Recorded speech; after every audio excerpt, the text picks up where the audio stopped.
감사합니다. 예. 추운 날씨에 연일 집회에 참석하시느라 너무 여러분들 고생이 많으십니다. 하나님이 굉장히 기뻐하실 것 같아서 여러분들 자신을 위해서 한번 박수하겠습니다. 예. 하나님께 영광 돌려드립니다. 할렐루야, 감사합니다. 예. 우리 찬양팀들 찬양을 제가 숙소에서 듣거든요.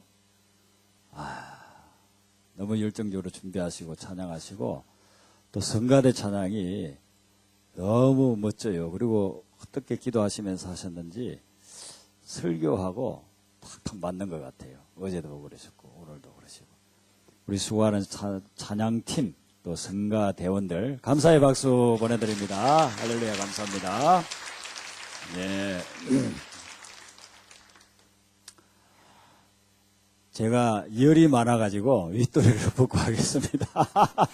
오늘 오전에는 제가 말씀을 드렸습니다. 궁금하신 분은 나중에 돌아가셔서 여쭤보시기 바랍니다.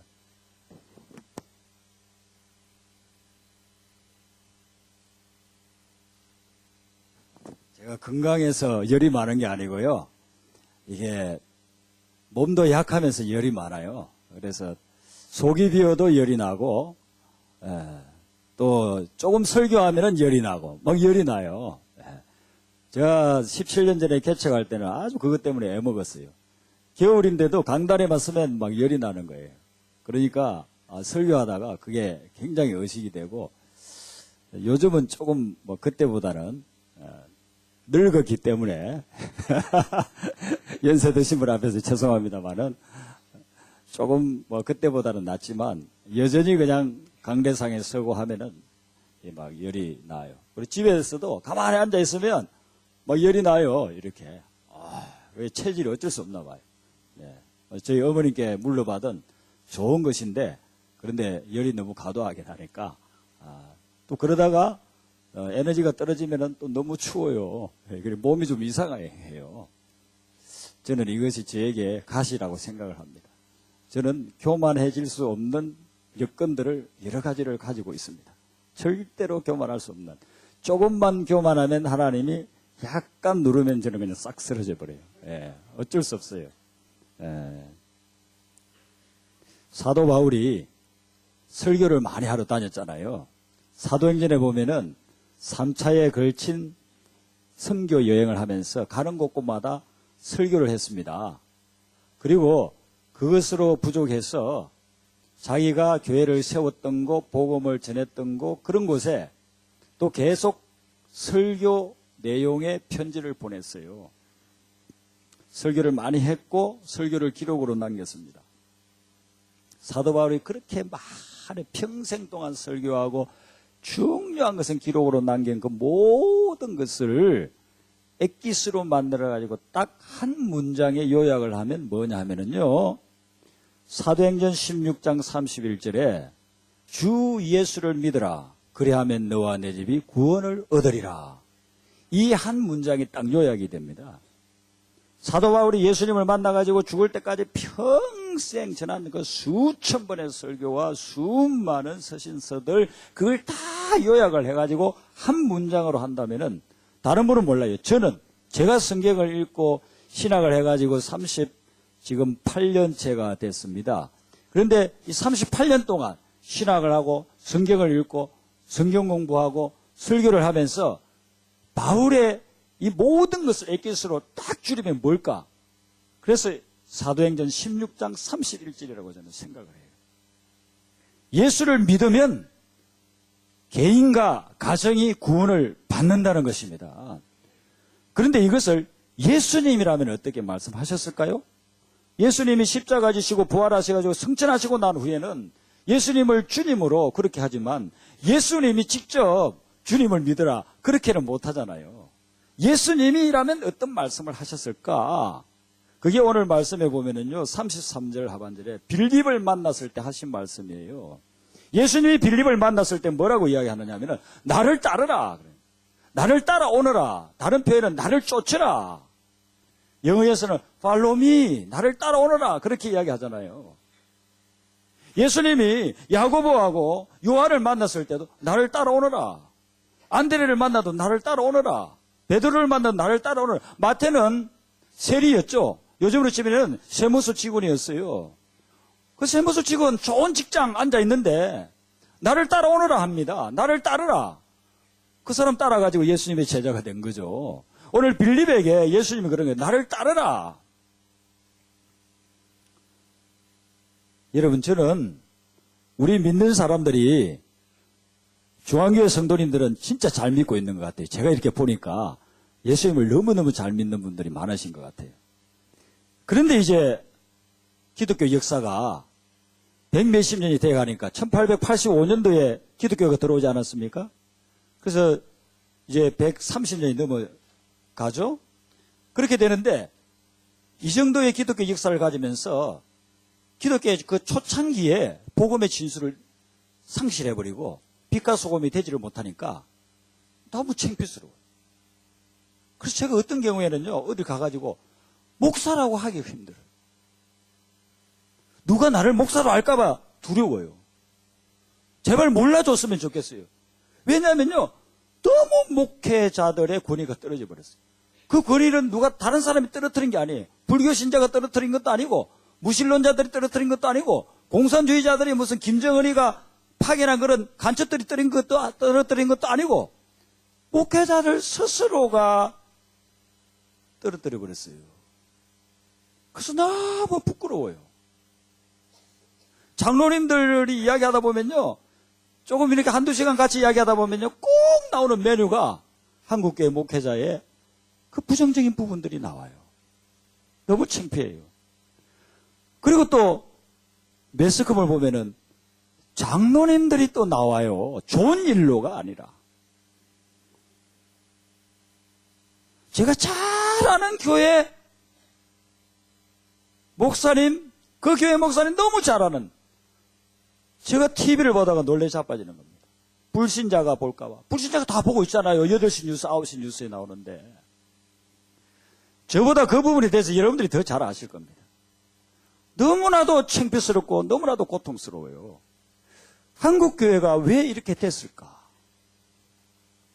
그 이유를 저는 오늘 예수님이 빌립에게 하는 이 말에 있다고 봐요. 예수님은 믿으라, 그 표현 대신에 나를 따르라고 그렇게 이야기했어요. 우리는 이렇게 생각합니다. 믿으면 구원받는다.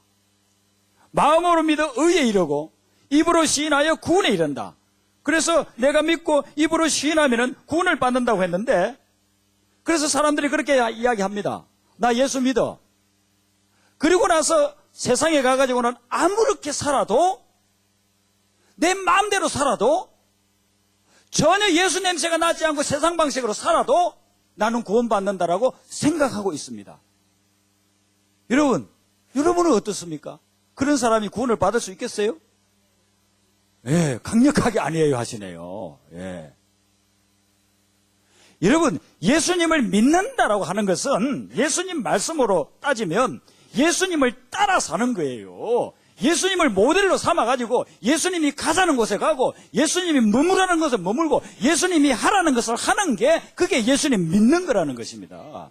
입으로 예수 믿는다 해놓고 가가지고서는 회사에 가가지고 직장에 가가지고서는 가정에 가가지고서는 일반 사회생활 할 때는 지 마음대로 하는, 그게 진짜 믿는 거야. 믿는 게 아니에요.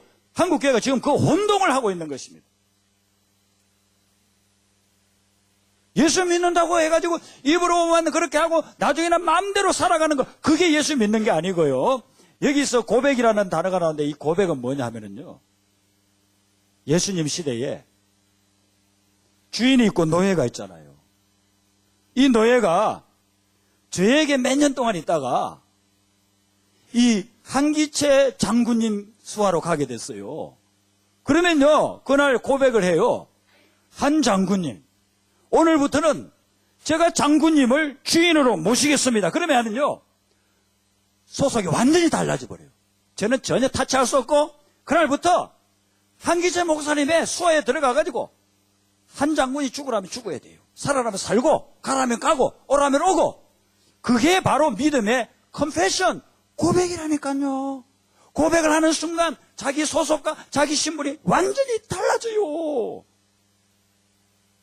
우리가 이걸 잘 모르니까 입으로 아니 나 예수 믿어요. 나 요즘 교회 나가요. 그러고는 자기 생활 아무렇게나 하는 거예요. 아무렇게나 하면서 나는 구원받았다. 나 지금 죽어도 괜찮아.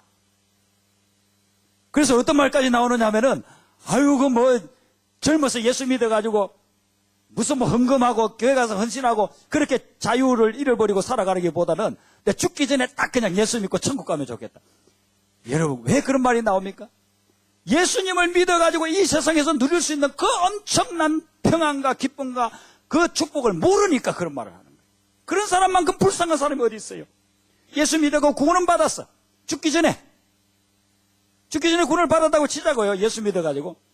그럼 일평생을 살아가면서 예수님 믿어가지고 예수님 주인 삼고 살아가면서 누릴 수 있는 그 엄청난 축복과 행복과 평안함, 그건 누리지 못하고 간단 말이죠.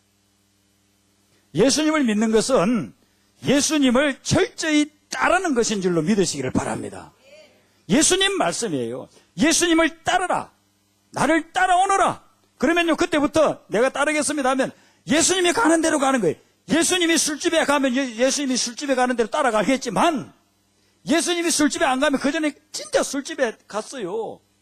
매일 한 번씩 갔다니까요. 그래도 예수님을 따르겠습니다 하면 예수님 술집에 안 가니까 나는 술집에 안 가는 거예요. 그게 예수님 믿는 거라니까요. 그게 예수님 믿는 거예요. 입으로는 예수 믿는다 해놓고서는 만날 예수님 원치 않는 곳에 다닌다. 그 사람은 예수 믿는 사람이 아니에요. 집사가 되고 근사가 되고 장로가 되고 심지어 제가 목회자니까 이거 목사가 돼도 예수님이 원치 않는 곳에만 다니면 그 사람은 예수 믿는 사람 축에도 못 들어간다. 그런 사람은 천국에 갈 수가 없어요. 설교를 수천 편 하면 뭐예요? 예수를 믿지 않는데, 예수를 따르지 않는데. 설교 기술자밖에 안 되는 것입니다. 설교 기술자. 그게 오늘날 한국교회의 문제라는 거예요. 한국교회의 모든 문제는요, 저는 그렇게 생각해요. 예수님을 주인 삼으면, 진짜 예수님을 주인 삼으면 다 해결돼 버려요. 예수님을 주인 삼지 않고 신앙생활 하니까 문제지. 지금 한국교회에 일어나는 숱한 문제들, 교인들 간의 문제들, 목회자가 저지르는 문제들, 예수님을 진짜 주인 삼고 살아가면요, 다 해결돼 버립니다. 예수님을 따르면 그때부터 복음의 능력이 나타나는 것입니다. 복음의 능력은 내가 그냥 입술로만 한다 해가지고 나타나는 게 아니고 예수님을 따를 때 그때 복음의 능력이 나타나기를 시작하는 거예요. 그 복음의 능력은 세상을 뒤집어 놓습니다. 복음의 능력이 얼마나 대단합니까? 근데 우리는 복음의 능력을 아무것도 아닌 것처럼 취급하면서 살아가고 있잖아요.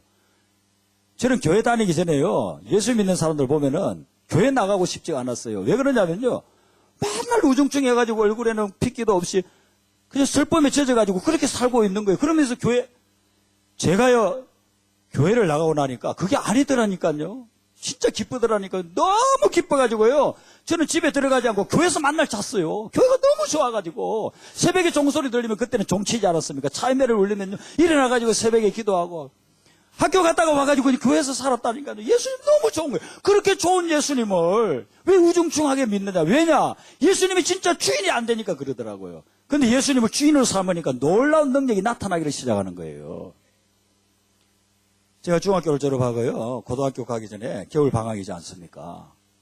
한 2월 셋째 주 정도 됐어요. 그래서 저희 동네에 어떤 아주머니가, 제가 좀 아는 그런 아주머니인데, 그분 남편이 저의 아버지하고 친구 되는 분이에요. 그래서 그분이 저에게 오더니만 그러는 거예요. 병용아, 너 교회 가보지 않을래? 그래요. 그런데 제가 교회는 나가진 않았지만 교회를 나가고 싶다는 그런 마음을 많이 가지고 있었거든요. 좋습니다. 그러면 아주머니 저도 교회 한번 나가보겠습니다. 그랬더니만, 그러면은 다음 주에 교회 와라. 교회가 그 동네에서 저희 집에서 한 5분 거리밖에 안 되니까. 그래서 그날부터 교회를 나가기를 시작했습니다. 교회를 나가니까 너무 좋아요. 집에서 받아보지 못한 그런 사랑들을 받고, 정말 또 예수님에 대해서 배우고, 그리고 이제 새학기가 됐는데 그 시골 교회에서는요, 매 새학기마다 한 2주씩 저녁마다 모여가지고 학생들이 기도회를 하더라고요. 학생 담당 전도사님이 기도를 시키는 겁니다. 저는 기도가 뭔지도 몰랐어요. 처음에 교회 가가지고. 그런데 기도를 하는데 보니까 막 고함을 지르더라고요. 통성기도예요. 그래서 제가 생각한 기도는 고함만 지르면 되는구나. 그렇게 해가지고 기도를 할 때요, 막 고함을 지르면서 했어요. 그런데 보통 보니까 한 5분, 10분 하다가 다 일어나 가버리더라고요. 그런데 하나님이 살아계시면 5분, 10분 가지고 되겠냐? 1시간씩을 기도했어요. 교회 나간 지 몇 주 되지도 않았습니다. 3월달 초에 기도회를 시키는데 1시간을 막 고함을 질렀어요. 그리고 그동안 우리 아버지한테 받은 15년 동안 받은 스트레스 하면서 막 책상을 찌면서 그렇게 했다니까요. 그렇게 1시간 동안을 고함을 지르고 나면은요 목이 쉬어요. 그러니까 학교 가가지고요 하루 종일 이야기 거의 안 해요. 목이 쉬었으니까. 그래 목이 조금 풀릴 것 같으면 저녁에 와가지고 또 그렇게 막 기도했어요. 이 목이요 쉬었다 풀렸다 쉬었다 풀렸다 이렇게 하니까 나중에요 지금 제 목소리 있죠. 이 목소리가 딱 고등학교 1학년 때 목소리예요. 그런데 이 목소리가 참 희한한 게요. 아무리 제가 고함을 질러도요. 그렇게 막 설교하고 나서 한 2-3시간 쉬어주면 다시 이 목소리가 돼요. 하나님이 말씀 전하라고 저를 목소리 이렇게 만들어준 거예요. 교회를 나가니까 너무 좋아가지고 제가 주일마다 그리고 주중에도 막 교회를 갔어요. 근데 제 동생이 저보다 4살 어린데 늘 같이 놀러 다니다가 일요일마다 늘 놀러 다니다가 제가 자꾸 어딜 가버리니까 이제 심심한 거예요. 그래가지고 형 일요일마다 어디 가는 거야? 그래요. 그래. 아 내가 교회 가잖아. 그러니까 형 나도 따라가도 돼? 그렇게 묻더라고요. 그래 따라와도 돼. 그래가지고 그 애는 그때부터 또 저를 따라 나와가지고 교회를 다녔어요. 제가 전도하지 않았어요. 그 애가 전도를 당한 거예요. 예, 제가 전도한 적 없어요. 근데 제가 다니니까 지가 심심해가지고 따라온 거예요. 그래가지고 지금 예수 믿어서 안수 집사 됐거든요. 아직 장로까지는 못 됐지만은. 저희 어머니를 전도를 해야 되는데요. 저희 어머님은 전도를 할 수가 없어요. 왜냐하면요. 1년 365일을 일을 해야 우리 세 남매를 먹여 살리거든요. 아버지가 전혀 집에 관심을 안 가지는 분이시니까 어머니가요 뼈빠지 정말 일을 하시는 겁니다. 바닷가에 나가가지고 고기 포를 떠주시고 나고 또 그거는 뭐 반농 반하니까 농산일 할 때 되면 농산일 도와주시고 별일을 다 하시면서 그러면서 우리 삼남매를 먹여 살려야 되기 때문에 일요일날도 교회를 못 나와요. 제가 3년을 기도하다가 신학교를 이제 제가 1학년 때 고등학교 1학년 때 신학교 가기로 그렇게 소명을 받았거든요. 3년을 기도하다가 신학교 가기 얼마 전에 어머님을 좀 이야기를 해야 되겠다 싶어서 어머니 오세요 해서 어머님을 딱 앞에 앉혀놓고요. 사형리를 가지고 제가 전도를 했습니다. 엄마, 하나님이 우리를 정말 행복하게 살도록 만들어주셨어. 하나님 우리를 너무 사랑하셔. 엄마 나 사랑하지? 엄마가 나를 사랑하는 것보다 하나님은 엄마를 더 사랑해. 그런데 우리가 너무너무 불행해져 버렸어. 왜 이렇게 불행하냐? 엄마 인생을 살펴봐. 얼마나 불행하게 살았어. 그 못된 남편, 술 주정꾼, 알코올 중독자 만나가지고 얼마나 얻어 터지고 얼마나 고생했어. 왜 그런지 알아? 그게 죄 때문이야, 죄 때문에. 예. 죄 때문에 그런 거라고. 죄 때문에 우리가 이런 고통을 당하고 행복이고 뭐고 불행한 그런 삶을 우리가 살아가고 있는 거야. 근데 이 죄를 해결해야만 우리가 행복을 다시 찾을 텐데 그걸 어떻게 해결해? 다 인간이 다 죄잖아. 팥 심은 데 판다고 콩 심은 데 콩 난다고 했잖아. 다 죄인인데 누가 무슨 죄인을 위해서 그 죄를 대신해 줄 사람이 누가 있어? 그런데 예수님의 하나님의 아들은 죄가 없는 분인데 그분이 오셔가지고 우리 죄를 지고서 십자가에 매달려 죽으시면서 우리 죄에 대한 모든 행복을 다 받아주신 거예요. 그래서 이제는 그 예수님만 믿으면 우리는 행복을 다시 찾을 수 있는 거예요. 내가 예수 믿고서 3년을 믿었잖아. 엄마 알듯이 내가 주일날마다 교회 가는 거 봤지? 내가 저 신학 가려고 하는 거 알지? 나는 너무 행복해. 나 예수님 믿기 전하고 예수님 믿고 나누고 나는 너무 차이가 있어. 우리 집은 여전히 가난하지만 여전히 아버지는 술 주정꾼이지만은 그러나 나는 교회 가고 예수님을 믿으면 너무너무 행복하다고. 그래서 내가 신학 가서 앞으로 목회자가 될 거야. 엄마도 예수님 믿어. 장남이요. 그렇게 진지하게 한 30분을 이야기하니까 안 믿을 엄마가 어디 있겠어요. 예수를 믿겠다고 하는 것입니다. 그래서 영접 기도를 하고 그 다음 주일부터 나오기를 시작해가지고 지금까지 계속 주일을 안 빠져요. 그런데 제가 신학교를 가기 전에 엄마한테 부탁을 했어요. 이제 초신자예요, 초신자. 교회 몇 번 나오지 않은 초신자인데 엄마, 우리는 주변에 예수 믿는 사람이 없잖아. 나를 위해서 기도해 줄 사람이 없어. 나는 앞으로 목사가 돼야 되는데. 그런데 엄마가 나를 위해서 기도를 많이 해줘. 기도가 뭔지 알겠어요? 성경이 뭔지 알겠어요? 그런데요, 아들이 그 이야기를 하니까 그 다음날부터 새벽 기도를 나가시는 거예요. 새벽 기도를 나가셔가지고요, 지금까지 한 번도 안 빠져. 어디 멀리 여행 간다든지 특별히 몸이 아픈 그런 경우를 제가 하고서 365일을 새벽 기도를 나가요. 그 어머니가 아들을 위해서 얼마나 기도하겠습니까? 그래서 저는 기도 제목이 생기면 저희 집사람 통해서 어머니께 그렇게 기도 제목을 하면 그 아들 기도 제목을 가지고 그렇게 기도를 하는 거예요. 밤을 새다시피 기도를 하는 거예요. 기도의 원군을 제가 얻은 거예요. 그리고서는 이제 누나를 전도해야 되는데 누나는 미장원을 다니니까 주일날 또 뭐 잘 쉬지도 않고 기도 많이 했습니다. 기도 많이 하고 그리고서는 제가 신학교 다닐 때 누나를 교회 나오라고 했더니만 이 기도에 그게 쌓여가지고 누나가 그때부터 교회를 나오기 시작합니다. 교회를 나와가지고 집사가 되고 그리고서는 결혼을 했는데 아주 불신자 그 동네 뭐 주변이 다 불신자들이니까 불신자 가정에 미신 믿는 그런 가정에 시집을 갔는데 그 예수 믿을 가능성이 0.001%도 안 되는 우리 매형을 전도해가지고 지금 집사가 됐어요. 누나는 권사되고 어머니도 권사되고요. 주변의 사람들이요 저희 가정이 어떤지 다 알아요. 저희 동네 가면은요. 그 술주정꾼 아버지가 만나 두들겨 패고 매 맞다가 도망 나와가지고 우리가 이웃집에 숨어서 지내고 다 알아요. 다 알아요. 그 집이 어느 날 보니까요. 장남 아들 하나가 교회를 나가더니 집안이 바뀌기를 시작하는 거예요. 이 사람들이요. 제가 한 번씩 간혹 고향을 가면 저 손을 붙잡고 그래요. 병영아. 니네 집안은 예수 믿고 이렇게 복을 받았네. 야, 나도 예수 믿을란다. 그런 사람들이 나타난다니까요. 복음의 능력이라는 거, 복음의 능력요. 저희 아버님이 예수 믿을 가능성이 진짜 0.001%도 안 돼요. 얼마나 제가 아버지를 위해서 기도하겠습니까? 군대를 가가지고 또 계속 기도했습니다.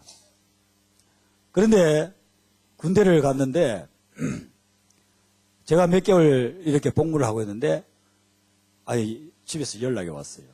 아버님이 돌아가셨다는 거예요. 제가 아버님이 돌아가셨다고 했을 때 두 가지 딱 생각이 들어요. 첫 번째는 속이 시원하다.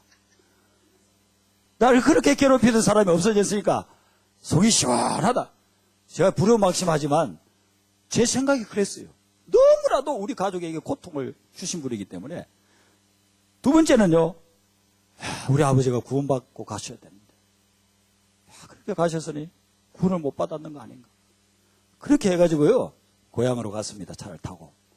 가가지고 어떻게 돌아가셨는가 어머니께 물어보니까 어머니가 희한한 이야기를 하는 거예요.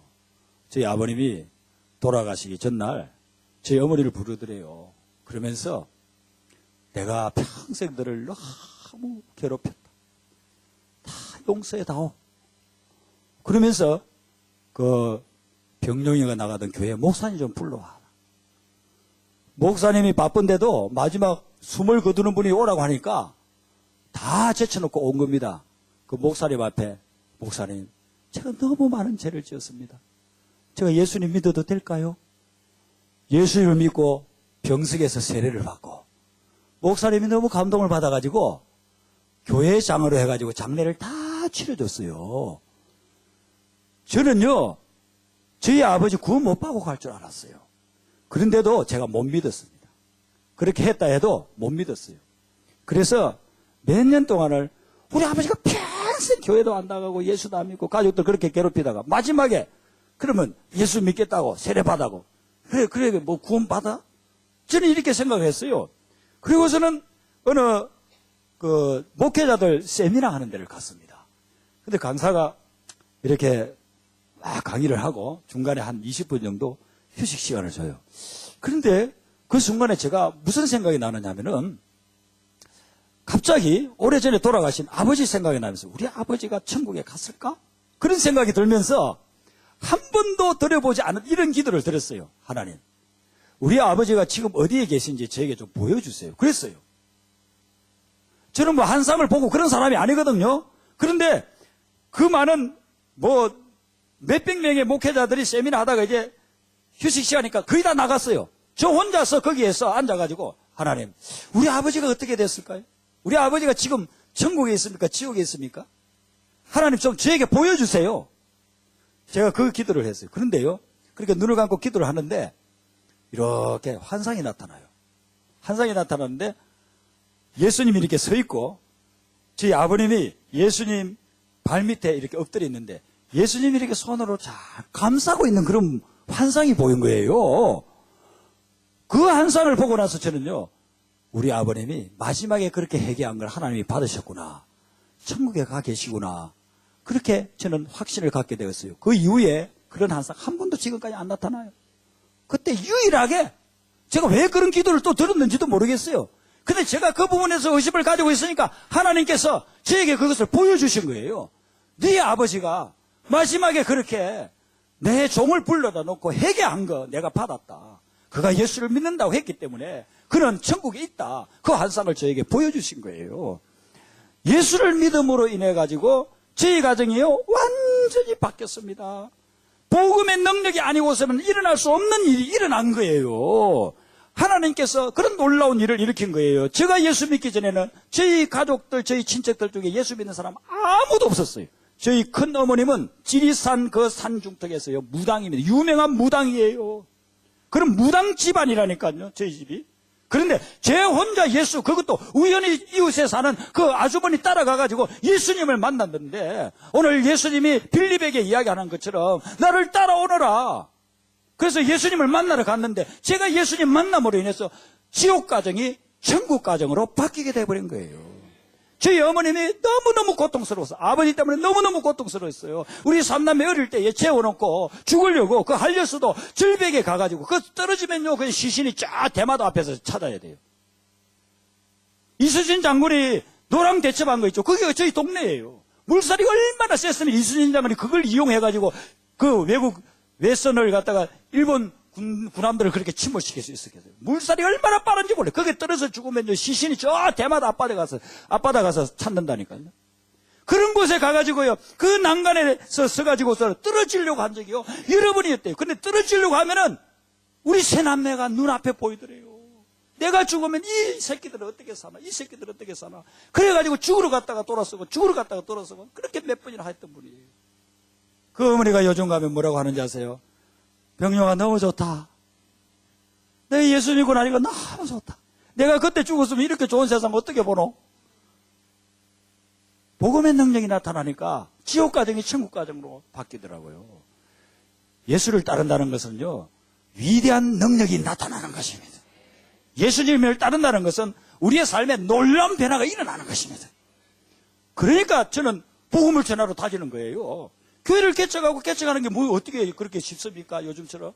그런데요, 그것만 생각하면 한 영혼이라도 변화된다면 내가 100년, 200년이라도 개척해서 이 영혼들을 구원하리라. 제가 옛날에 17년 전에 서북교회를 개척할 때요, 이런 기도를 드렸다니까요. 하나님, 한국에 교회가 5만 개나 되는데 저를 이렇게 또 교회를 개척시키는 이유가 뭡니까? 제가 이 개척하는 교회는 다른 교회 가서 신앙생활 잘 하실 분들은 다 다른 교회 보내시고, 그때 교회 이름이 서북교회예요. 서북교회가 아니면 죽었다 깨어나도 교회 안 다닐 사람들만 만나게 해주세요. 그런데 정말 서북교회가 아니면은 예수 안 믿을 그런 사람들을 만나게 하시더라니까요. 놀랍게도 정말 예수 믿지 않는 사람. 그래서 매년마다 세례자가 나타나는 거예요. 네. 세례를 받고 그냥, 우리는 그냥 예수 안 믿다가 믿겠다고 하면요 세례를 줬어요. 그렇게 보면 세례를 그냥 한 명이라도 세례 주고 그래요. 복음의 능력이 나타나니까 영혼들이요, 막 깨진 영혼들이 살아나게 하고 깨져가던 가정들이 막 살아나는 거예요. 회복되는 것입니다. 이렇게 따르라고 하니까 빌립이 예수님을 따르면서요, 자기가 예수님을 따르니까 너무 좋잖아요. 자기하고 아주 친한 친구가 나다나엘이 있었는데 나다나엘을 찾아갔어요. 나다나엘아, 나 오늘 이상한 분을 만났어. 굉장한 분을 만났어. 그 구약에서 율법서에서 예언하고 예언서에서 예언해 놓은 그런 분 있잖아. 메시아를 내가 만났다니까. 나사렛 예수를 만났다니까. 그렇게 간증을 했어요. 전도를 했어요. 그러면은 나다나엘이 자기 친구인 빌립이 이야기하면, 야, 그런 분이 계시냐, 한번 가보자, 나 좀 데려다도, 이렇게 해야 될 텐데, 나다나엘은 굉장히 지적인 사람이에요. 무화과 나무 아래에서 성경을 읽고 있는 그런 사람이거든요. 여기서도 또 무화과가 나오네요. 이 나다나엘이 굉장히 지적인 사람이거든요. 뭐 이상한 소리 하는 것 같거든요. 그러니까 대뜸 하는 대꾸가 뭐냐면, 나사렛에서 무슨 쓰란 것이 나오겠느냐. 이스라엘은 우리나라하고요, 나라 그 구조가 좀 비슷해요. 우리가 남부지방, 중부지방, 북부지방 이렇게 돼 있잖아요. 이렇게 3파선 나눠지기 전에는 이스라엘도 그래요. 이스라엘 유대가 밑에는 유대, 중간에 사마리아, 북쪽에 갈릴리 이렇게 됐어요. 갈릴리 산악지대들 많잖아요. 우리나라로 치면은요, 쫙 한경북도, 여기 남한으로만 치면요, 쫙 강원도. 그런 지역이 갈릴리인데, 그 갈릴리 나사렛. 이것은 뭐냐면 아주 깡촌이에요, 깡촌. 그 총구석에서 무슨 위대한 인물이 나오겠느냐는 거예요. 아니, 적어도 서울이라든지 부산이라든지 대도시에서도 나오지. 공부도 열심히 하고, 뭐 주변 환경도 좋고 그런 데서 나오지. 그 시골에서 그냥 농사나 짓고 양이나 키우고 그런 동네에서 무슨 위대한 인물이 나오겠느냐. 그렇게 이야기하는 것입니다. 그런데 나사렛에서 위대한 인물이 나왔잖아요. 근데 우리가 예수님을 믿을 때도 그런 생각을 가지시오요. 지금 이 나다나엘이 하나님 안 믿는 사람 아닙니다. 하나님 믿는 사람이에요. 하나님 믿는 사람인데 나사렛에서는 위대한 인물이 안 나온다는 거예요. 우리도 예수님을 믿으면서도 주변 환경에 이게 익숙해져 가지고 사람들이 이야기해 주는 그런 것에 세뇌가 되어 가지고 그 기준에서 사람을 보기를 시작한다는 거예요. 나사렛에서 무슨 선한 것이 나오겠느냐 그러는 것입니다. 제가 저희 집사람을 누구 소개로 인해 만났어요. 그리고 이제 결혼을 해서 사는데 저희 집사람도 저 못지않은 그런 어려운 환경 속에서 자랐더라고요. 대개 옛날 분들은 결혼하면 아들 보기를 원하잖아요. 요즘은 그러지 않잖아요. 저희 누님도 딸 둘만 낳고 말았어요. 아들 그렇게 기대하지 않아요. 그런데 저희 부모님 세대들은 그러잖아요. 아들을 굉장히 원하잖아요. 장인 장모님이 결혼을 해가지고 이제 아기를 낳았는데 딸이 낳습니다. 그래서 첫 딸인가 두 번째 아들 놓으면 되겠지 싶었는데 두 번째 또 낳았는데 또 딸이에요. 그래서 세 번째는 아들을 낳아야 되겠다 싶어가지고 아예 이름을 아들이 맞는 그런 이름으로 남자 이름으로 지었습니다. 그런데 또 딸이 나왔어요. 네 번째는 진짜 아들이 되기를 바랐어요. 간절히 바랬어요. 교회는 안 당하니 부르니까 하나님께는 기도 안 했겠지만 간절히 원하고 나왔는데 또 딸이에요. 그 네 번째가 저희 집사람이에요. 낳아줘서 얼마나 감사한지 몰라요. 그런데 넷째가 또 딸이 태어나니까 저희 장모님이 애를 젖을 먹이질 않고 방구석 옆에다가 처박아 놔버렸어요. 죽으라고. 사흘을 젖도 먹이지 않고 그냥 처박아 놨대요. 그런데요, 사흘이 돼도 애가 죽지 않고 살아있더래요. 그래가지고 젖을 먹이고 살아난 사람이 저희 집사람이에요. 저희 집사람은 태어나자마자 3일 금식을 했어요. 그래가지고 금식을 얼마나 잘하는지 몰라요. 저는요, 하루만 굶으면요, 배가 아파요. 배가 고픈 정도가 아니고 배가 아파요. 그래가지고 배를 움켜쥐고 기도를 해서 막 지내고 그러거든요. 저는 금식하면요, 이렇게 우리 여자 집사님들, 건사님들을 보니까 식구들 음식도 다 해주고 그렇게 금식도 잘 하시더라고요, 댁에서. 저는 절대로 그렇게 못했어요. 기도원에 가가지고요, 그냥 사흘 금식하면 사흘 내내 아팠어요. 막 울부짖으면서 그렇게 지내요. 저는 금식을 못해요. 그런데 저희 집사람은요, 하루 이틀, 이건 그냥 식은 죽 먹기. 제가 개척을 해놓고 좀 장기 금식을 하러 들어갔어요. 오살림 기도원에. 한 20일 금식이라고 갔는데 5째 됐는데 연락이 왔어요. 여보, 나도 금식할래. 그래가지고 저희 집사람은 작정도 하지 않은 상태에서 제가 끝날 때까지 15일을 금식을 했어요. 하여튼 금식의 전문가예요. 저를 못 따라가요. 예. 그리고 애들 훈련시키려면 어릴 때부터 훈련을 시켜야 되겠더라고요. 예. 태어나자마자 사흘을 금식시키는 거 딱 훈련이 돼가지고 그냥 금식을 얼마나 잘하는지 몰라요. 그래가지고 이제 겨우 살아나서 이제 자라는데 또 아들. 그래서 아들을 또 낳자니까 5번째 낳았어요. 낳았는데 그것도 또 딸이에요. 그래 우리 처가에 가면 전부 다 딸만 있어, 딸만. 그래도 또 아들을 낳고 싶어가지고 6번째 했는데 그때 이제 아들이 태어난 거예요. 아들이 이제 문이 열리나 보다 해가 하나 더 낳자 했는데 또 딸이야. 그래서 7 낳고는 이제 끝. 늦기 7, 7 낳고 끝. 그래 했는데 배가 시실 우리 장모님이 아파오더라는 거예요. 그래서 약국에 가가지고 나 배탈이 난 것 같다고. 배가 자꾸 아프다고 약 좀 달라고 그래요. 약을 먹어도 안 나니까 또 약을 먹고 했는데 나중에 배가 점점 불러오는데 애가 선 것들 모르는 거예요. 그래서 그 애를 낳았는데요. 애 가졌을 때 약을 먹어가지고 애가 내성마비로 태어난 겁니다. 걷지도 못하고 말도 못합니다. 얼마나 불쌍해요. 그 아들이 제 막내 처남이에요. 정말 나사렛과 같은 그런 아이입니다. 제 집사람이 고등학교 3학년 때 주변에 이웃에 사는 아주머니가 철학기도를 가자고 하더래요. 그 전에 교회 나간 적 없어요. 철학기도를 가자고 하니까 그분을 알고 보니까 나중에 알고 보니까 천주교 다니는 분인데 굉장히 그 영적인 걸 사모했던 분인가 봐요. 인천에 철학기도로 유명한 교회가 있었어요. 여러분들이 이야기하면 거의 다 알 수 있어요. 그 유명한 교회에 아무것도 모르고 따라갔어요. 가가지고 그때 그 교회가 하도 유명해서 저는 신학교 다니면서 거기 자주 갔거든요. 금요일 날만 되면은. 거기 가가지고서는 설교 듣고 뭐 간식도 먹고 기도도 하고 하다가 이제 그때는 철학기도를 새벽까지 했잖아요. 4시 5시까지. 새벽기도 마치고 나서 끝나는 거 아니에요.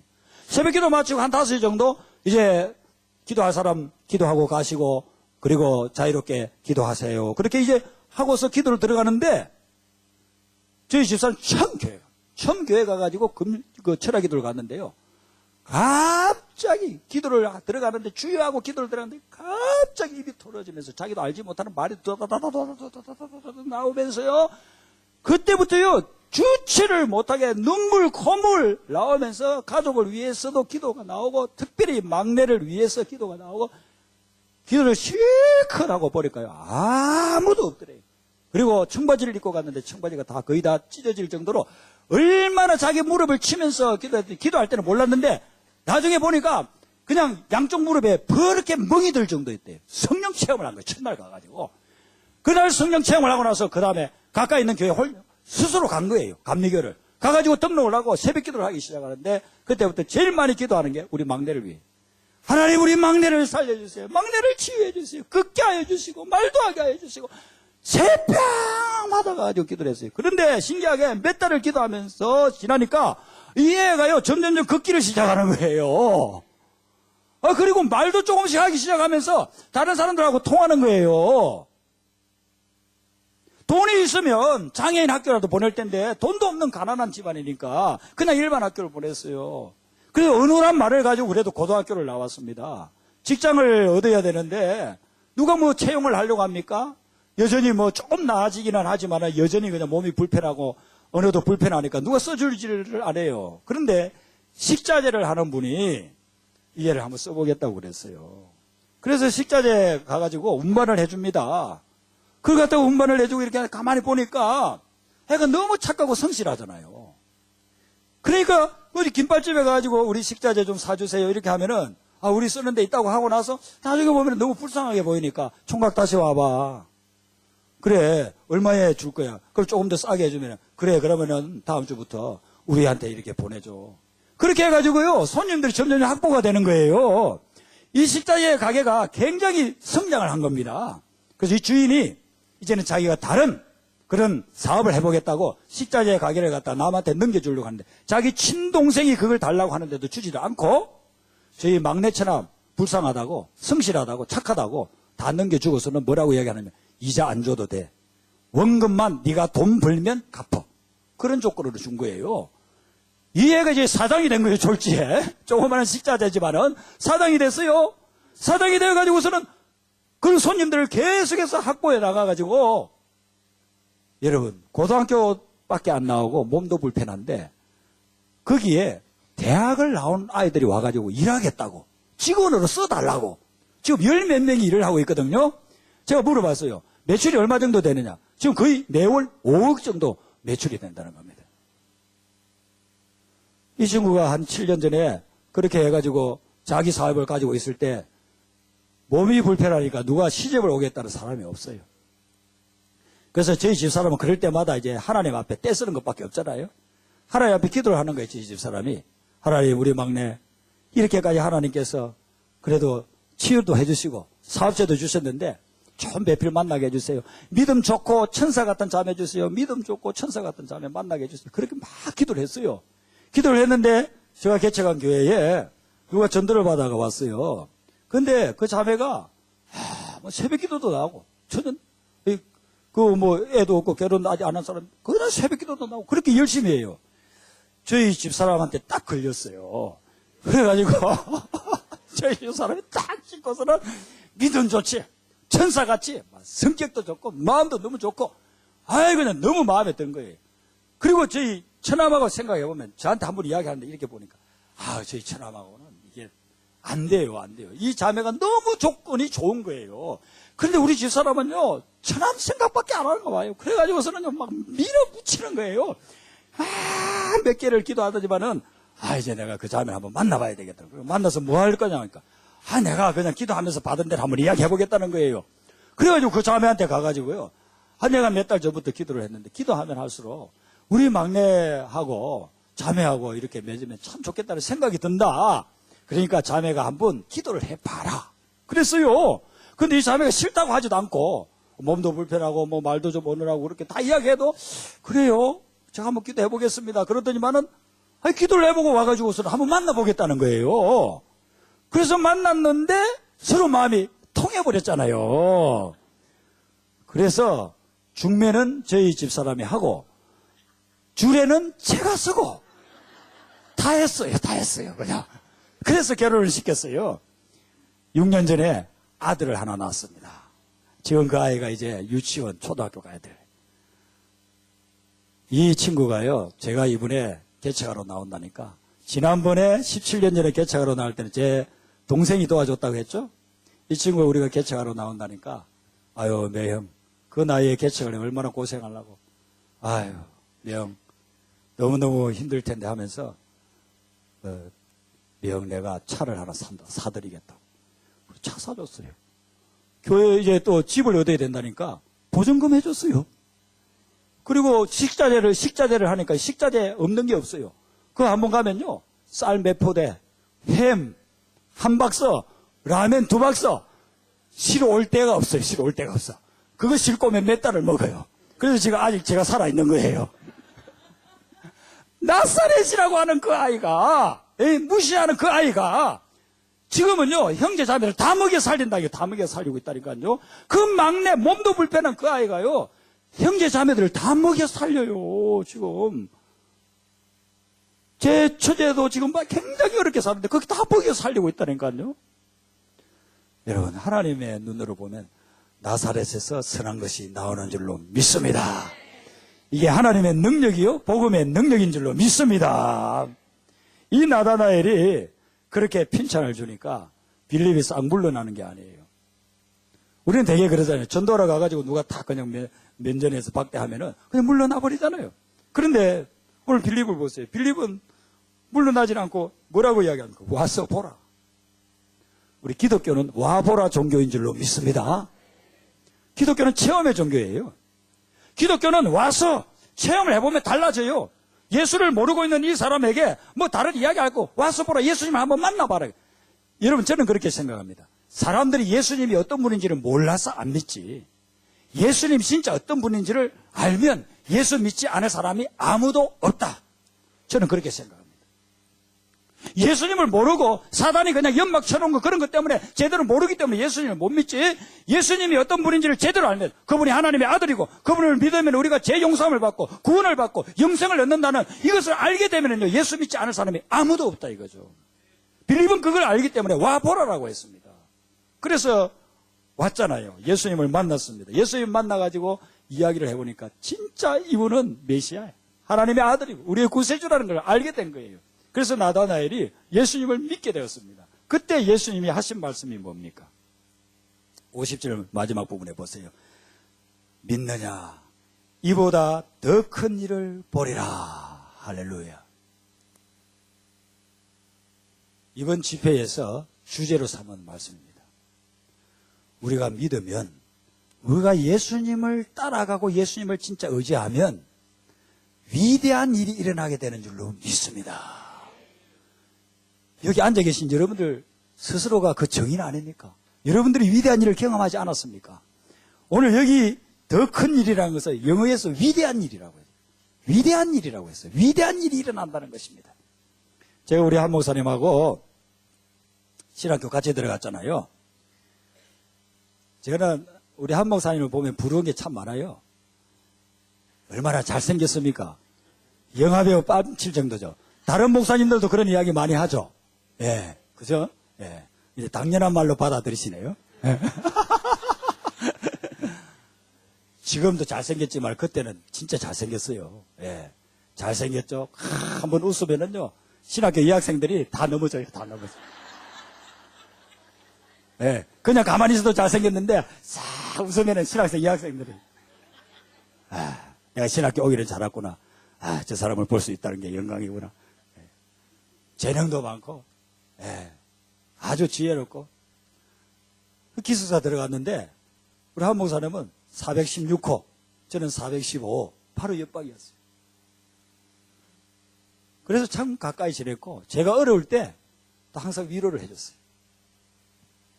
제가 굉장히 강하고, 굉장히 급진적입니다. 그래서 전두환 씨가 이 강주 사태를 일으키는 걸 보면서 참을 수가 없었어요. 신학교에서 기도만 하고 있을 수가 없었어요. 그래가지고 나가가지고 데모했어요. 그래서 데모도 조용히 했으면 괜찮은데 꼭 또 앞에 서고 싶어가지고 주동을 했어요. 그래서 학교에서도 데모하고 강화문 나가서도 데모하고 서울역 앞에 가서 데모하고 데모하면서 그때 막 불렀던 노래가 이거예요. 전두환은 물러가라 훌라훌라 전두환은 물러가라 훌라훌라 수천 수만 명들이 같이 그래가지고 잘려가지고 끌려서 군대를 갔습니다. 저희 동기들이 50명이 신학과 들어갔는데 그때는 군목들을 가고 싶어 했어요. 군목 시험을 치는데 경쟁이 굉장히 심합니다. 그 군목 시험에 3명이 합격됐는데 한 목사님하고 저하고 또 다른 친구하고 합격했습니다. 근데 중간에 저는 잘려가지고 군목 못 갔습니다. 중위로 갔으면은 장교 월급 받고 편하게 얼마나 좋습니까? 잘려가지고서는요, 논산훈련소 가서 4주 동안 훈련을 받는데 회개 많이 했습니다. 대구로 배치가 됐는데요, 대구 얼마나 춥습니까? 밖에 보초를 쓰면서 회개했습니다. 하나님, 제가 데모한 거 용서해 주세요. 제가 더 기도하고 하나님의 뜻을 따라서 순종하면서 살아야 되는데 제가 그냥 그 역의 영에 압살롬의 그 역의 영에 사로잡혀 압살할 놈의 그냥 영에 가득 차가지고 이거 압살을 당해가지고 이렇게 와 있습니다. 주님 저를 용서해 주세요. 3년 동안 해결이 됐더라. 4년 동안. 그래가지고 딱 제대하는 날 그때 제가 신학교 학장님도 쫓아냈거든요. 그래가 학장님 쫓아내고 전두환 쫓아내려다가 잘렸거든요. 그래서 제대하는 날 학장님께 전화가 그랬어요. 학장님 죄송합니다. 주동자 문명용입니다. 용서해 주세요. 그러고서 그 학장님을 못 만났어요. 그런데 2010년도에 유니온 교회 갔는데 그 학장님이 오신 거예요. 이제 다 은퇴하시고 미국에 볼 일이 있었어요. 그래서 설교 좀 해주세요 하고 설교 이제 2부 3부 설교하실 때 그 중간에 또 제가 회개했어요. 학장님 제가 그때 주동자였습니다. 정말 잘못했습니다. 그러니까 학장님이 마음이 너무 좋으셔가지고 아이 뭐 목사 뭘 그걸 그래. 그때는 다 그랬잖아. 학생들이 다 그랬어. 안 하면 이상했지. 그러면서 용서를 해주시더라니까요. 제가요 그렇게 가격했어요. 가격해가지고서는 그렇게 그냥 가만히 있었으면 한 목사님하고 같이 군목 가가지고 에이?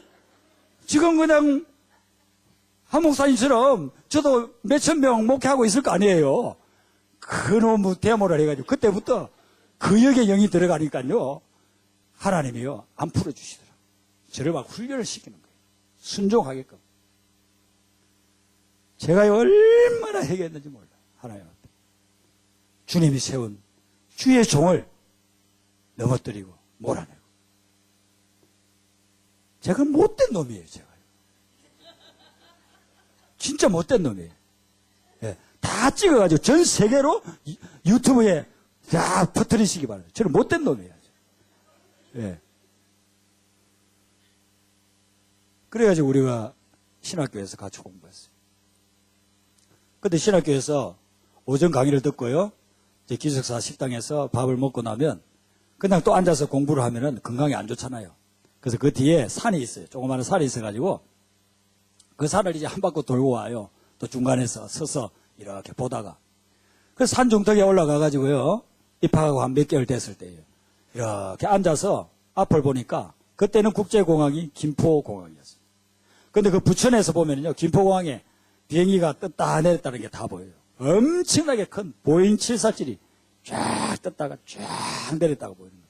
근데 제가 무슨 생각인지 모르지만은 그때 하나님한테 이런 기도를 했어요. 그 비행기를 보면서 하나님 저도 저 비행기 타고 싶습니다.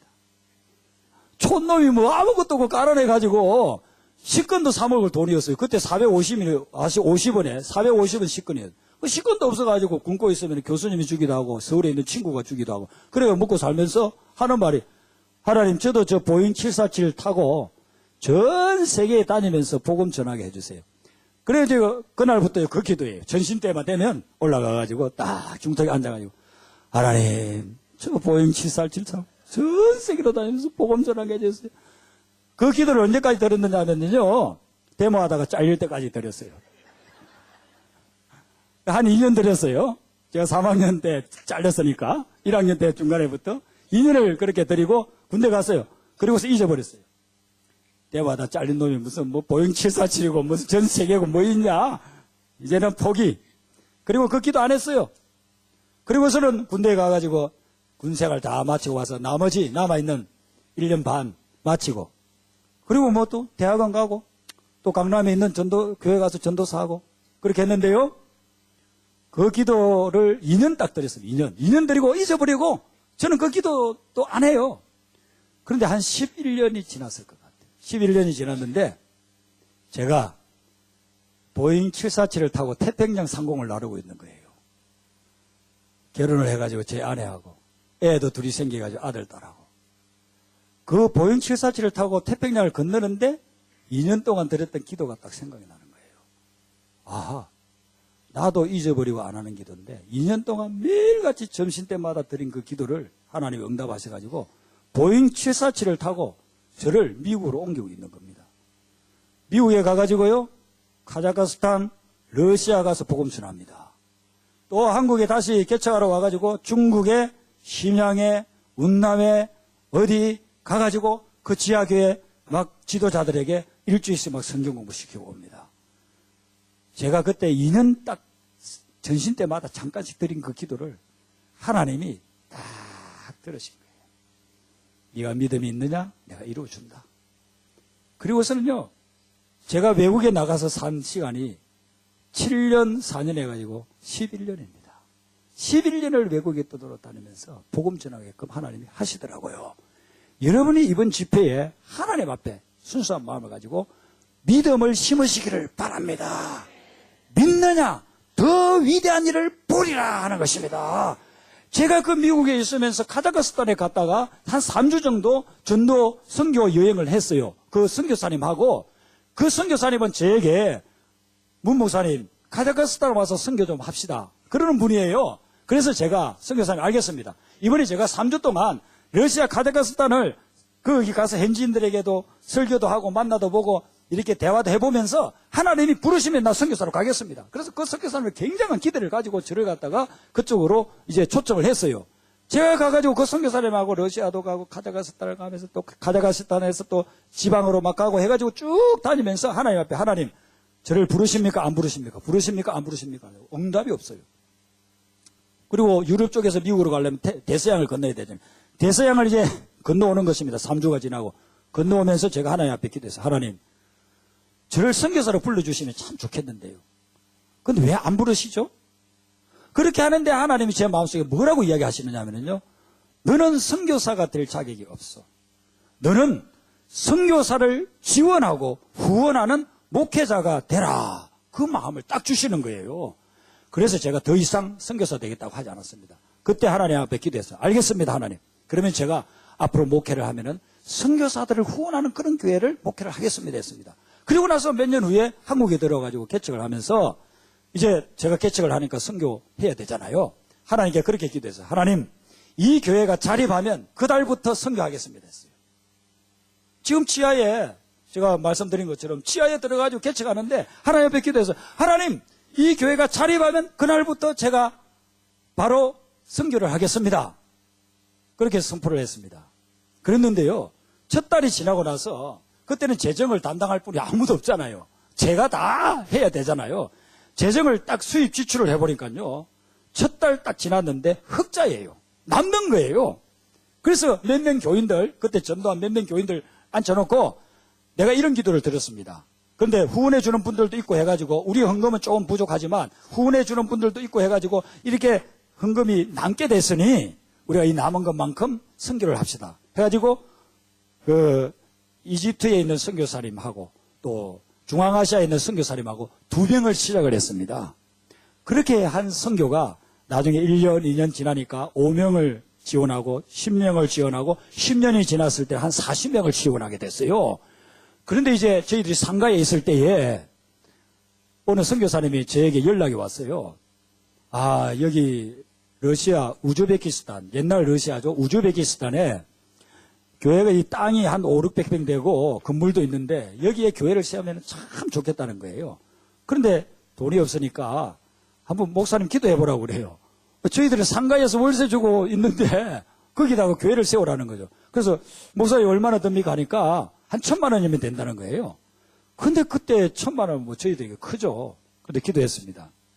기도하니까 하나님이 야, 서북교회 사무 세워오라는 거예요. 그런데 생각지도 않은 분이요, 그 1,000만 원을 보내온 거예요. 그래가지고 우리는 상가에 있으면서 우즈베키스탄에 500평도 넘는 땅을 사가지고 교회를 세웠다니까요. 그리고 한 3년 지나고 난 후에는 또 그 선교사님 또 연락이 왔어요. 알마타에 또 교회 세울 때가 있다는 거예요. 그래가지고 이제 그걸 놓고 또 기도하는데 이번에는요, 우리 가족 중에서 기념교회를 세우겠다고 딱 2,000만 원을 보내, 2,000만 원을. 그걸 가지고 또 교회를 세웠어요. 나중에 멕시코에도 또 세웠어요. 하나님께서요, 저를 예수 믿고서 선교지향적인 교회가 되겠다고 하니까 교회가 자기 건물도 없는데도 선교지에 교회를 세우게끔 하시더라니까요. 그렇게 하고 나서 8년이 되었을 때에 교회 건물을 이제는 해야 되겠다. 교회 건물이 없으니까 애들 있는 젊은 사람들이 와가지고 애들 교육 때문에 다시 그냥 가버리고 오지도 않고 그러는 거예요. 그래서 이제 안 되겠다. 어떻게든 건물을 해야 되겠다. 기도를 많이 했습니다. 그런데 뭐 돈이 있어야죠. 돈 하나도 없어. 그때 뭐 1억 2천인가 해가지고 전세금 들어있는데 그거는 못 빼내잖아요. 우리가 이사를 나가야 그걸 빼나가잖아요. 그러니까 무슨 뭐 교회를 살려고 하는데 가능성이 없어요. 근데 저희 교단에 풍동교회라고 하는 교회가 났어요. 그 교회가 인근에 종교부지를 얻어가지고 교회를 잘 지어가지고 가면서 그게 매물로 나왔어요.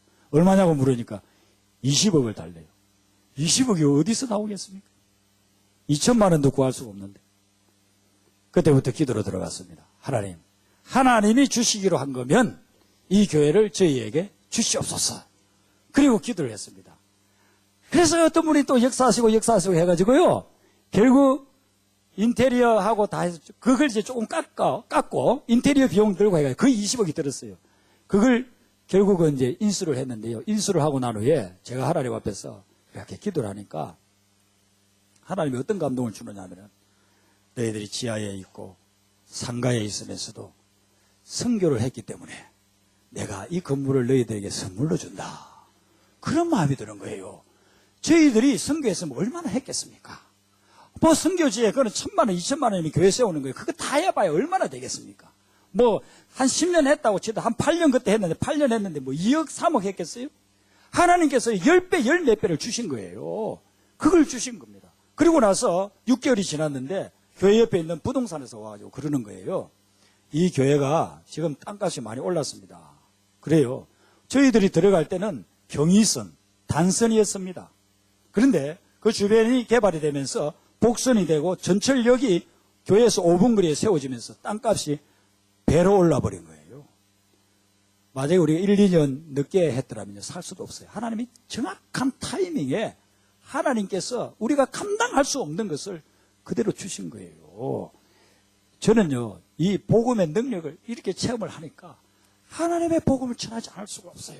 우리가 예수님만을 붙잡고 정말 복음에 매달리게 되면 주님이 약속하신 대로 더 큰 일을 보게 될 줄로 믿습니다. 이 더 큰 일을 이사야서는 뭐라고 이야기하느냐면은 이사야서에서는 새 일이라고 이야기합니다. 우리 성경 한번 펴보시겠습니다. 이사야서 43장 18절 19절 두 절을 보시겠습니다. 예, 이사야서 43장 18절 19절 두 절을 보도록 하겠습니다. 복음서죠. 복음서가 아니고 예언서입니다. 예언서, 구약 예언서에 있는 이사야서 43장 18절 19절 말씀 우리 찾아서 서면 같이 읽겠습니다. 시작.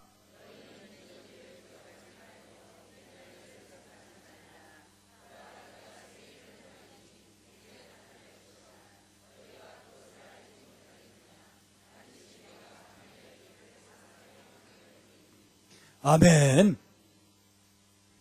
하나님 이사야 선지자를 통해서 새 일을 행한다고 약속을 했습니다.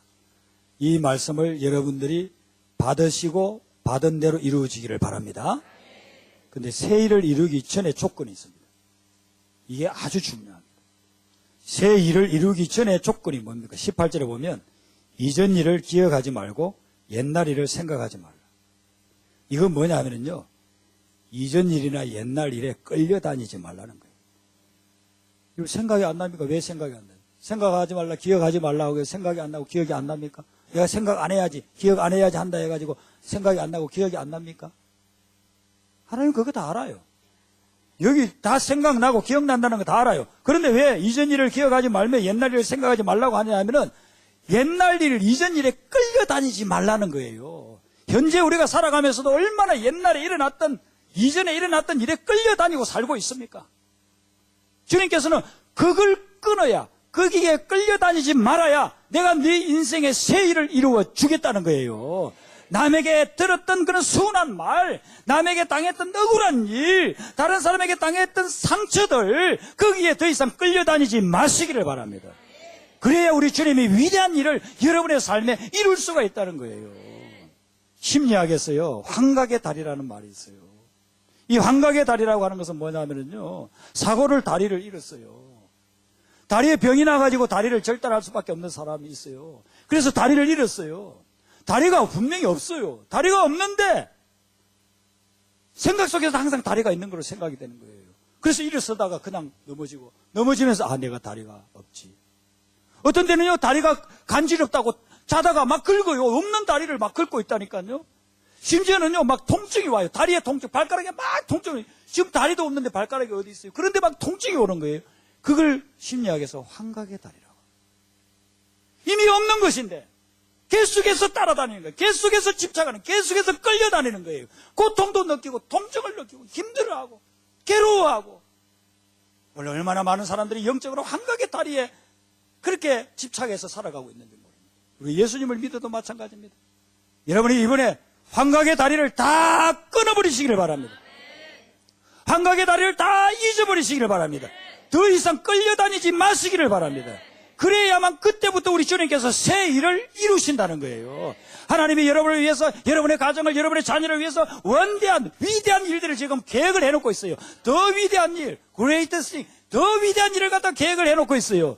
그런데 여러분들이 과거에 끌려다니니까 하나님이 여러분들에게 새 일을 일으키지를 못하고 있다는 것입니다. 얼마나 안타깝습니까? 용서가 안 되는 사람이 있습니까? 용서해 줘 버리시기를 바랍니다. 그래야 여러분들이 거기에서 끌려다니지 않고 벗어나서 하나님이 이루는 그 새 일의 창공을 향해서 독수리처럼 날아갈 수가 있는 거예요. 하나님은 여러분을 너무 사랑하신다니까. 하나님 너무 마음이 아파하신다니까. 과거에 받은 상처, 그것도 힘든데 지금도 그 상처 때문에 계속해서 괴로워하고, 과거에 받았던 그 서운한 일도, 그거 내 사랑하는 아들이, 내 사랑하는 딸이 그런 서운한 일을 당한, 그런 고통을 당한 거 너무 안타깝고 아픈데 아직도 거기에서 벗어나지 못하는 걸 볼 때 얼마나 아버지 하나님의 그 심정이 고통스럽고 힘들겠습니까? 우리는 새해가 되면 새 일을 이룹시다 하면서 새해를 이루어야 되는데 그 새 일을 이루려고 하면서 과거에 끌려다니니까 새 일이 안 이루어집니다. 과거를 끊어야 새 일을 이루시는 줄로 믿습니다. 제가 바닷가에서 자라서 바닷가에서 뼈가 굵었잖아요. 큰 배들이 와요. 부두에 동아줄을 매놓습니다.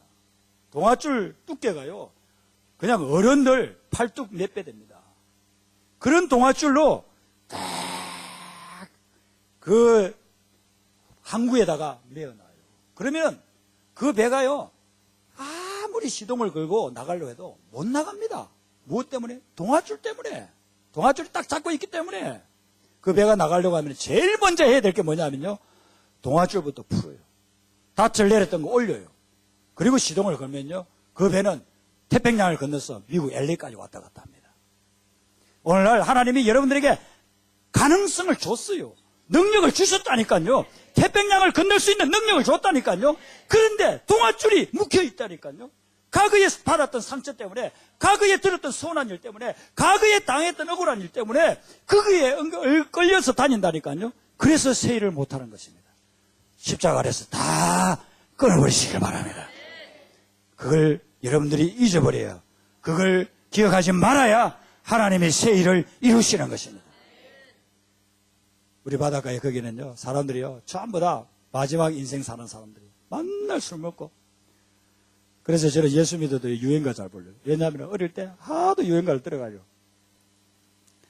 맨날 그냥 동네에서 아저씨들이 술 마시고 부르는 게 유행가밖에. 버들리 외로워 아싸 맨날 그거예요. 뭐 다른 거 있습니까? 젓가락 가지고 젓가락. 예, 젓가락이 없어서 흉내를 못 내겠네.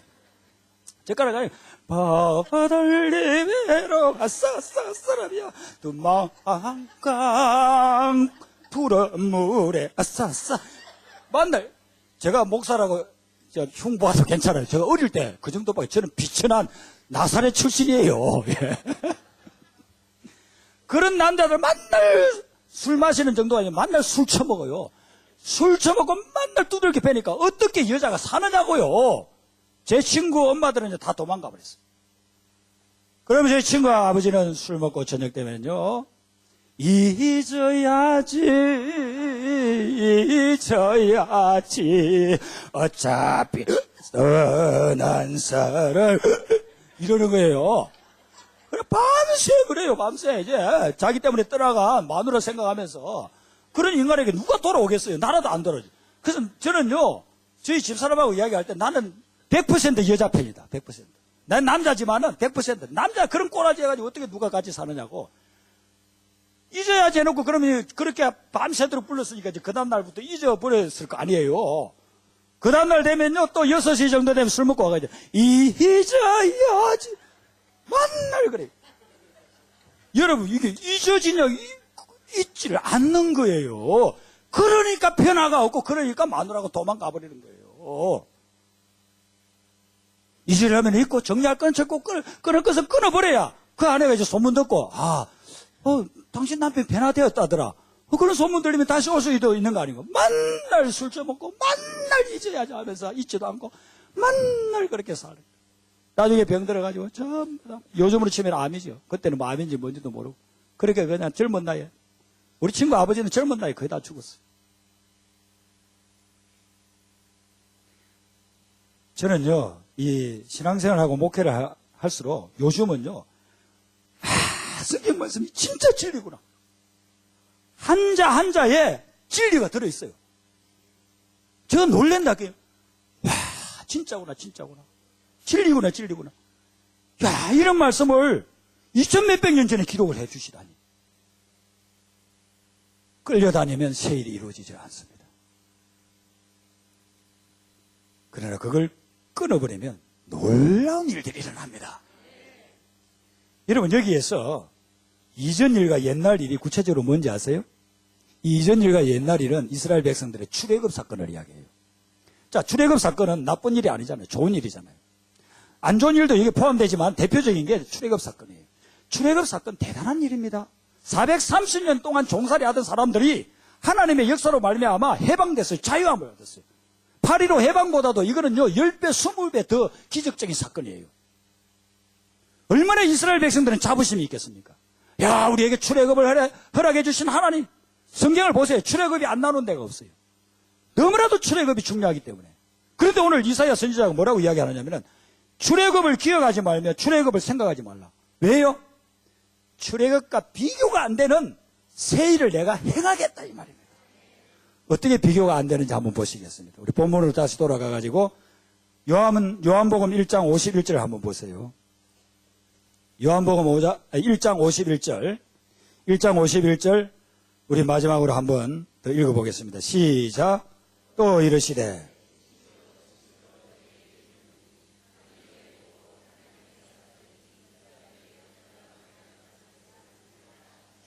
아멘. 예수님이 그 앞에 이보다 더 큰 일을 보리라, 이사야서에서 새 일을 보리라 해놓고 그 더 큰 일, 새 일이 뭐냐 하면 51절이라는 거예요. 51절을 아무리 읽어봐도 이게 무슨 새 일인가 이렇게 싶을 수 있어요. 자, 여기 보시면, 자, 예수님 말씀, 진실로 진실로 너희에게 이르노니, 자, 여기부터 시작됩니다. 하늘이 열린다는 거예요. 하늘이 열리는 일이 있으면 그게 큰 일, 더 큰 일이고 새 일이라는 거예요. 자, 그 다음에 하나님의 사자들이 인자, 여기서 하나님의 사자는 천사고 인자는 예수님을 말합니다. 천사들이 예수님께 오르락 내리락 하는 것을 볼 거라는 겁니다. 여러분 성경을 한번 생각해 보세요. 예수님이 이렇게 이 세상에 와 계실 때 하늘 문이 열린, 하늘이 열리고 천사들이 왔다 갔다 한 그런 사건이 어떤 것인지 한번 생각을 해보세요. 처음에 예수님 탄생했을 때 천사들이 그랬죠. 하늘에는 영광, 땅에는 평화 열렸습니다. 그 다음에 예수님이 요단강에서 세례 요한에게 세례를 받고 올라올 때요, 하늘이 열리면서 성령이 비둘기같이 내리면서 이는 내 사랑하는 아들이요 내 기뻐하는 자라 그랬습니다. 그리고 예수님이 베나산상에 올라갔을 때요, 하늘이 열리는 것뿐만 아니라 가거가 열려가지고 거기에서 모세도 보이고 엘리야도 보였습니다. 예수님이 십자가 질 때는 하늘 열리는 정도가 아니고 전 세계가 암흑이 되고 막 바위가 터지고 지진이라고 난리가 나버릴 정도였어요. 그리고 예수님이 부활했을 때요, 천사들이 내려와가지고 막달라 마리아에게서 그가 살아났었고 여기 계시지 않다 그러잖아요. 그리고 예수님이 승천하실 때 보세요. 하늘이 열리면서 예수님이 올라가고 구름이 가려가지고 다시는 보지 않으니까 거기에서 양쪽에 천사들이 이야기하기를 너희들이 가심을 본 그대로 오리라 그렇게 이야기했어요. 그리고 예수님 다시 올 때 재림 때 또 하늘문이 열릴 거예요. 그런데 자, 중요한 것은 우리에게 있는 거예요. 예수님이 지금 하늘문이 열리고 천사들 오르락 내리락 한 거 다 나왔죠? 자, 우리에게 어떤 일이 일어나는 거예요? 예수님 가고 난 후에 예수님이 약속하신 대로 사도행전 2장에서 성령이 강림하면서 그때부터 놀라운 역사가 일어난 거예요. 성령이 강림하면서 3,000명, 5,000명이 회개하고 하루에 3,000명, 5,000명이 돌아오는 역사가 일어난 거예요. 여러분, 중앙교회에 한 주에 3,000명, 5,000명이 돌아오는 역사가 일어나기를 바랍니다. 왜냐하면 중앙교회는 그렇게 해야 돼요. 3,000여 개 되는 성결교단의 어머니 교회예요, 어머니 교회.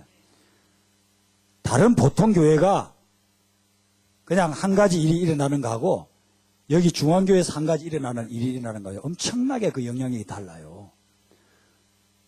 앞으로 중앙교회에 우리 초대 성결교회의 영적 부흥이 일어나게 될 줄로 믿습니다. 하나님이 약속이 났어요. 더 큰 일을 보리라 했습니다. 제 말이 아니고 예수님의 말씀.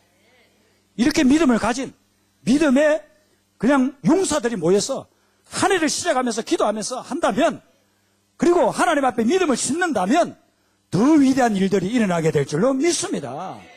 이 위대한 일은요, 예수님이 십자가에 달리고 부활하고 승천하는 우리에게 구원을 주는 그 사건을 이야기하는데, 출애굽은 이스라엘 민족 한 민족에게 해당되지만 예수님이 십자가 지고 부활하셔서 영혼을 구원하는 것은 온 인류를 구원하는 가장 위대한 일이라는 것입니다. 예수님이 그걸 지금 이야기하고 있는 것입니다. 여러분의 삶을 통해서, 이 교회를 통해서 그런 역사가 일어날 줄로 믿습니다. 존 스토터 목사님이라고 영국의 유명한 목사님이 있습니다. 그분이 한 말씀 제가 너무너무 좋아합니다. 그분이 이런 말씀을 했습니다. 가장 좋은 것은 아직 오지 않았다. 간단하죠? 여러분 여태까지 힘들고 어렵게 살아왔습니까? 또 좋은 일도 있었습니까? 그런데 가장 좋은 일은 아직 여러분의 삶에 오지 않았습니다. 앞으로 일어날 겁니다. 가장 좋은 일이 여러분에게, 이 교회에 일어나게 될 줄로 믿습니다. 우리 같이 기도하시겠습니다. 오늘 말씀 속에서 하나님이 여러분의 개인에게 주신 메시지가 뭡니까? 하나님이 여러분에게 개인적으로 주신 메시지, 그것을 붙잡고서 기도를 하겠습니다. 여러분이 끊지 못하는 것이 무엇이 있습니까? 하나님이 새해를 예배하고 있는데 끊지 못하는 것이기 때문에 오늘 이 자리에서 다 회개하고 정리하고 끊고서 가게 해달라고. 이 한 시간 우리가 주여 부르고 합심해서 기도합니다. 주여 할렐루야. 사랑